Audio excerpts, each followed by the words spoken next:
आखिर इन गार्ड्स के हाथ में सूटकेस क्यों होता है और इसके अंदर में क्या रहता है?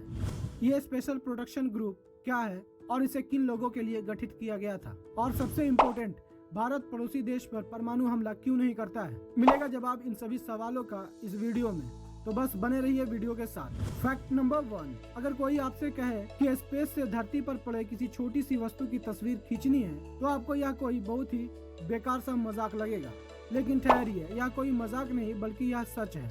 ऐसा किया जा सकता है।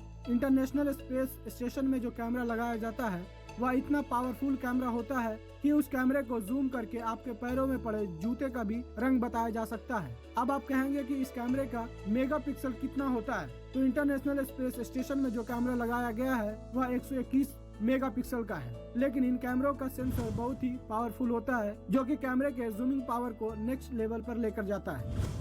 फैक्ट नंबर 2, अगर कोई इंसान $2500 यानी लगभग 1,87,000 का रबर हर महीने खरीदे और कहे कि मैं इस रबर से नोटों की गड्डियों को बांधता हूँ, तो क्या आपको उसकी बातों पर यकीन होगा? ऑब्वियसली नहीं होगा। लेकिन इतिहास का सबसे बड़ा drug mafia Pablo Emilio Escobar Gaviria, जो कोलंबिया का रहने वाला था, उसके पास इतना पैसा था कि वह हर महीने $2500 सिर्फ नोटों की गड्डियों को बांधने के लिए रबर पर खर्च करता था। जब 44 साल की उम्र में 2 दिसंबर 1993 को उसकी मृत्यु सिर में गोली लगने की वजह से हुई, तब उसके पास लगभग $30 बिलियन की संपत्ति थी, जो 2021 में करीब 64 बिलियन की हो गई थी। अब जरा इनके अतरंगी नाम भी सुन लीजिए: डॉन पाब्लो, एल पैड्रिनो, एल संरक्षक, मटर पाब्लो, कोकीन का राजा, दरार का राजा, पैसा रॉबिन हुड इत्यादि नामों से यह ड्रग माफिया फेमस था, जो कि मानव इतिहास का सबसे बड़ा ड्रग माफिया माना जाता था।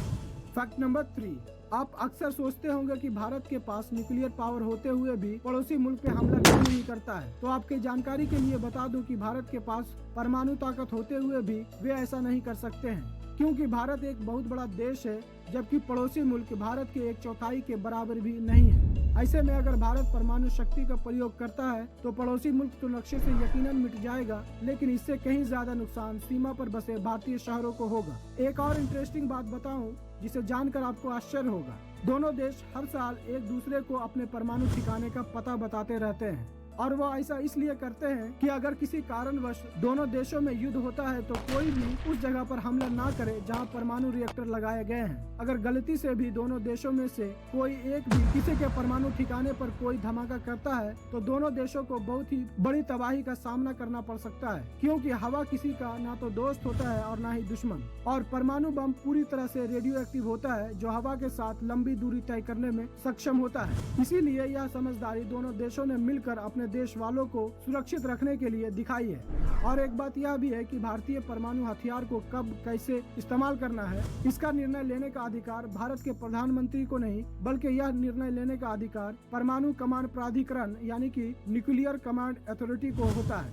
फैक्ट नंबर 4, आपने अक्सर सुना होगा कि भारत के प्रधानमंत्री की रक्षा की जिम्मेदारी एसपीजी की होती है, लेकिन क्या आपको पता है कि यह एसपीजी कमांडो कौन लोग होते हैं और इसे कब बनाया गया था? किन लोगों को एसपीजी की सुरक्षा मिलती है? तो चलिए जानते हैं इन सभी बातों को। सन 1984 में एसपीजी का गठन तत्कालीन प्रधानमंत्री इंदिरा गांधी की हत्या के बाद किया गया था, लेकिन उस समय यह ग्रुप उतनी सक्रिय नहीं हुआ करती थी। परंतु जब राजीव गांधी की हत्या 1991 में हुई, तभी एसपीजी को नए सिरे से फिर से तैयार किया गया था। एसपीजी के कमांडो का चुनाव केंद्रीय सशस्त्र पुलिस बल और रेलवे सुरक्षा बल के जवानों में से किया जाता है। एसपीजी देश के विशिष्ट व्यक्तियों के अलावा राजनीतिक यात्राओं पर आए दुनिया भर के नेताओं और अंतर्राष्ट्रीय मेहमानों को भी सुरक्षा प्रदान करने का काम करती है। आप उन्हें हर जगह हर कोने की जांच और हर संभावित खतरे को नष्ट करते हुए देख सकते हैं। एसपीजी के जवान FNF 2000 assault rifle, automatic gun और 17M नामक खतरनाक पिस्टल जैसे आधुनिक हथियारों से लैस रहते हैं। लेकिन क्या आप जानते हैं कि अगर प्रधानमंत्री चाहे तो ये सुरक्षा लेने से इनकार भी कर सकते हैं। एसपीजी के साथ एक काउंटर अटैक टीम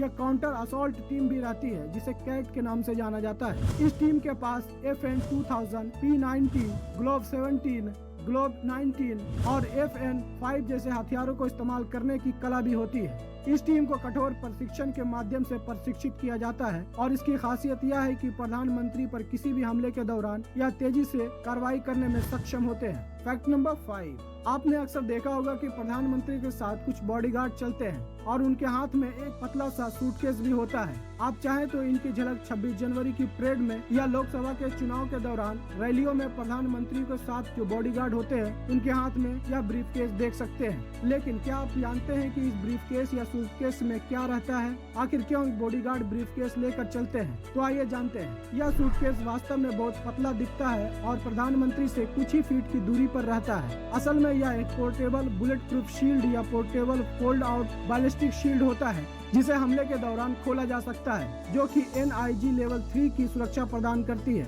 जब भी सुरक्षा बलों को किसी भी खतरे या संदिग्ध गतिविधि का अंदेशा होता है तो वे प्रधानमंत्री को सुरक्षित करने के लिए उस शील्ड को नीचे की ओर झटका देते हैं, जिससे वह शील्ड खुल जाती है। देखा जाए तो यह एक तरह से ढाल का काम करती है, जो कि अति विशिष्ट व्यक्तियों को तत्काल और अस्थायी सुरक्षा प्रदान करने का काम भी करती है। तो बस आज का सफर यहीं तक था। जल्द मिलते हैं एक और रोचक एपिसोड के साथ। तब तक के लिए दीजिए इजाजत। धन्यवाद। वीडियो अच्छा लगा हो तो like, share, comment and subscribe करना बिल्कुल मत भूलिएगा।